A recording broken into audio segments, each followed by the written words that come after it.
નમસ્કાર મિત્રો, ગ્રેટ ભાવનગર ચેનલમાં આપનું સ્વાગત છે। ઝાંઝરિયા હનુમાન મંદિર દર્શન, ઇતિહાસ અને મહિમા।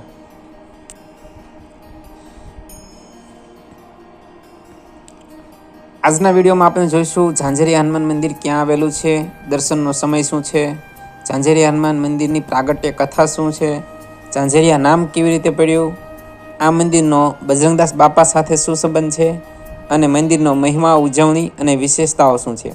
તો આ બધી જ માહિતી આ વિડીયોમાં આપવાની છે, તો અંત સુધી નિહાળજો અમારો વિડીયો। અને જો વિડીયો ગમે તો વિડીયોને લાઇક કરજો, શેર કરજો અને અમારી ચેનલ સબસ્ક્રાઈબ કરજો। ઝાંઝરિયા હનુમાન મંદિર ક્યાં આવેલું છે? આ મંદિર ભાવનગર શહેરની નજીક અધેવાડા ગામમાં ભાવનગર મહુવા હાઈવેની નજીક આવેલું છે। ભાવનગર શહેરથી આ મંદિર આશરે 5 થી 7 કિમીના અંતરે આવેલું છે। ભાવનગરથી રિક્ષા અથવા ખાનગી વાહન દ્વારા સરળતાથી અધેવાડા પહોંચી શકાય છે। નવી શરૂ થયેલી PM બસ પણ અધેવાડા ગામ સુધી જાય છે, તો એનો લાભ પણ લઈ શકો છો। અને પોતાનું વાહન હોય અને ભાવનગરમાં જ રહેતા હોય કે ભાવનગર આસપાસ રહેતા હોય તો તળાવથી ઝાંઝરિયા હનુમાન 5 થી 7 કિલોમીટર થાય છે। ગૂગલ મેપના સહારે પણ તમે જઈ શકો છો। સંસ્કાર મંડળથી તળાજા રોડ પર રામ મંત્ર મંદિર સુધી જવાનું છે। ત્યાંથી કાળાબીડમાં જવાને બદલે તળાજા જકાતનાકા બાજુ પુલવાળા રસ્તે જવાનું છે અને તળાજા જકાતનાકાથી ટોપ 3 રોડ એટલે કે ટૂંકમાં તળાજા રોડ જ લાગુ પડે છે તમારે। ઝાંઝરિયા હનુમાન જવા માટે તળાજા રોડ પર જ સીધા જવાનું રહેશે। ટોપ 3 સર્કલથી અધેવાડા ગામ સુધી જવાનું રહેશે। એ જ હાઈવે પર ભાવનગર મહુવા હાઈવે ગણાય અથવા ભાવનગર તળાજા હાઈવે કહી શકો છો।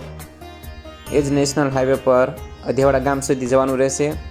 અધેવાડા ગામથી રસ્તો જુદો પડે છે, ત્યાંથી થોડા જ અંતરે ઝાંઝરિયા હનુમાન આવેલું છે। અધેવાડા ગામની બહાર નીકળતા માલેશ્રી નદીનો પુલ આવે છે, એ પુલથી તમારે જમણી સાઈડ વળવાનું રહેશે। આ માલેશ્રી નદી અને સામે તમે જોઈ શકો છો ભાવનગર મહુવા રેલવે લાઇનનો અસ્તિત્વ હતું એ વખતનો પુલનો જર્જરિત ભાગ, પુલની નિશાનીઓ હજુ પણ છે, જે ભાવનગર રેલવે લાઇનની યાદ અપાવે છે। માલેશ્રી નદીના કાંઠે કાંઠે તમારે આગળ જવાનું છે। અહીંથી થોડે દૂર જ ઝાંઝરિયા હનુમાન આવેલું છે। અધેવાડા ગામની બહાર વાડીવાળા રસ્તા પર ચારે તરફ હરિયાળા ખેતરો અને નદીના કાંઠે સુંદર ઝાંઝરિયા હનુમાન મંદિર આવેલું છે। સિંગલ પટ્ટી રોડ છે।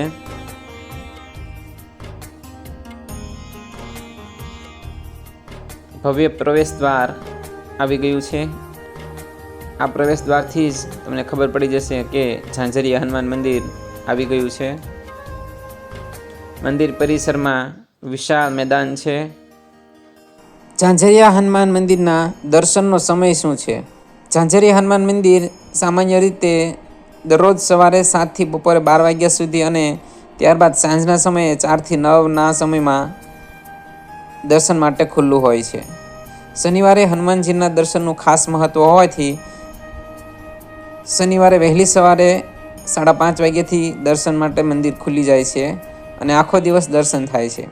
ખાસ તહેવારોમાં જેવા કે હનુમાન જયંતિ, બજરંગદાસ બાપાની જન્મ જયંતિ, પુણ્યતિથિ, ગુરુ પૂર્ણિમા, સાતમ આઠમ, નવા વર્ષે તથા દર મહિનાની પૂનમે અને દરેક મોટા તહેવારોમાં આ મંદિર આખો દિવસ દર્શન માટે ખુલ્લું રહે છે। ઝાંઝરિયા હનુમાન મંદિરની પ્રાગટ્ય કથા શું છે? આ મંદિર 700 વર્ષથી પણ વધુ જૂનું છે।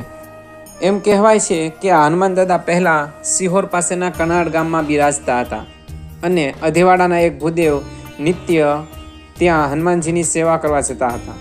હનુમાનજી પર તેમને અપાર શ્રદ્ધા હતી। સમય જતાં એ ભૂદેવ વૃદ્ધ થયા અને અધેવાડાથી કનાડ રોજ ચાલીને જવામાં તકલીફ પડવા લાગી। ત્યારે એ ભૂદેવ હનુમાનજીને પ્રાર્થના કરે છે કે હે પ્રભુ, હવે હું વૃદ્ધ થઈ ગયો છું તો રોજ અહીં આપના દર્શને આવી શકીશ નહીં। ત્યારે સ્વયં હનુમાનજી પ્રગટ થઈને કહે છે કે હું ત્યાં આવું છું, પણ તારે પાછું વળીને જોવાનું નહીં, નહીંતર હું ત્યાં જ રોકાઈ જઈશ। ભૂદેવ કહે છે કે મને કેમ ખબર પડે કે તમે પાછળ આવો છો? તો હનુમાનજી કહે, હું જમણા પગમાં ઝાંઝર પહેરી લઉં છું, એના અવાજથી તને ખબર પડશે કે હું પાછળ આવું છું. ભૂદેવ અને હનુમાનજી ચાલીને અધેવાડા આવતા હોય છે. અધેવાડા પાસે પહોંચતા નદીના પાણીમાં પગ મૂકીને ચાલતા હોવાથી પગના ઝાંઝરનો અવાજ બંધ થઈ ગયો. ભૂદેવને શંકા ગઈ કે દાદા આવતા હશે કે નહીં. પાછું વળીને જુએ છે તો દાદા અહીં જ રોકાઈ જાય છે. નદી કાંઠે રોકાઈ ગયા અને અહીં જ તેમનું સ્થાપન થયું. આમ અધેવાડા ગામના પાદરમાં નદીના કાંઠે ઝાંઝરિયા હનુમાનની સ્થાપના થઈ. તો આ હતો મંદિરની સ્થાપનાનો ઇતિહાસ અને પ્રાગટ્ય કથા. ઝાંઝરિયા નામ કેવી રીતે પડ્યું? ભૂદેવ સાથે આવતા હનુમાનજીએ જમણા પગમાં ઝાંઝર પહેરેલા એટલે હનુમાનજી ઝાંઝરિયા હનુમાન તરીકે ઓળખાવા લાગ્યા. આ મંદિરનો બજરંગદાસ બાપા સાથે શું સંબંધ છે? આ સ્થળનો પૂજ્ય બજરંગદાસ બાપા સાથે ખાસ સંબંધ છે. આ સ્થળ બાપા સીતારામનું જન્મસ્થળ છે. જ્યારે માતા શિવકુંવરબા લાખણકાથી બળદગાડામાં બેસી જતા હતા ત્યારે અહીંથી પસાર થયેલા અને એ વખતે એમને પ્રસવ પીડા થઈ અને આ સ્થળે હનુમાનજીનું નાનું મંદિર હતું. સંધ્યા ટાણે આરતી થતી હતી. એ સમયે બાપા બજરંગદાસનો જન્મ થયો. આજે પણ જે ઘરમાં બાપા સીતારામનો જન્મ થયેલો એ અહીં મંદિરની બાજુમાં હયાત છે. વર્ષો જૂનું એ ઘર થોડું રિનોવેશન કરીને સાચવવામાં આવ્યું છે અને એ ઘરનું રિનોવેશન સાચવણી કરવામાં મહારાજા કૃષ્ણકુમાર સિંહજીએ પણ ફાળો આપેલ છે. મહારાજા કૃષ્ણકુમાર સિંહના પ્રયત્નોથી એ ઘર આજે પણ એમને એમ હોય એવું છે અને ટ્રસ્ટ દ્વારા તેનું રિનોવેશન કરી અને વ્યવસ્થિત નવા રંગરૂપ આપવામાં આવ્યા છે. બાપાનું જન્મસ્થળ પણ દર્શનીય છે. આ મંદિરમાં બાપા સીતારામની પણ મૂર્તિની સ્થાપના કરવામાં આવી છે. આમ આ સ્થળ હનુમાનજીની સાથે બાપા સીતારામના દર્શન માટે પણ ભક્તો માટે ખૂબ જ પવિત્ર માનવામાં આવે છે. આ એ ઓરડો છે જ્યાં બજરંગદાસ બાપાનો જન્મ થયો હતો.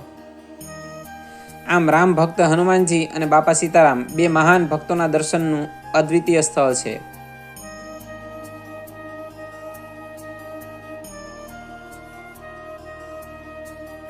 મંદિરનો મહિમા, ઉજવણી અને વિશેષતાઓ શું છે?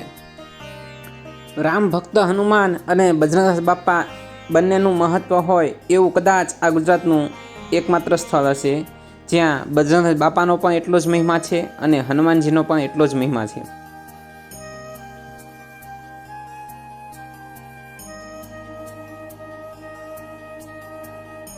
ઝાંઝરિયા હનુમાનજી પર શ્રદ્ધા રાખો તો દરેક મનોકામના પૂરી થાય છે.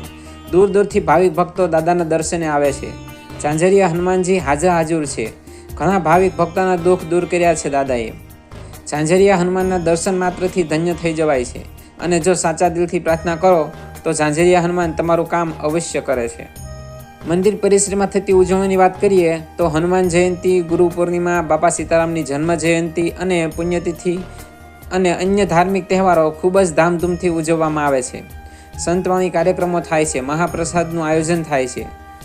હનુમાન જયંતિ અને ગુરુ પૂર્ણિમા આ 2 દિવસે તો ભવ્યાતિ ભવ્ય ઉજવણી આ મંદિર પરિસરમાં થાય છે અને આ બધા દિવસોમાં ભાવિક ભક્તો હજારો નહીં લાખોની સંખ્યામાં અહીં આવે છે અને દાદાને શીશ નમાવે છે. મંદિરની વિશેષતાઓની વાત કરીએ તો આ સ્થાન ભક્તિ અને કુદરતી સૌંદર્યનો સમન્વય છે. મંદિરનું વાતાવરણ ખૂબ જ શાંત અને આધ્યાત્મિક છે જ્યાં ભક્તો માનસિક શાંતિનો અનુભવ કરે છે.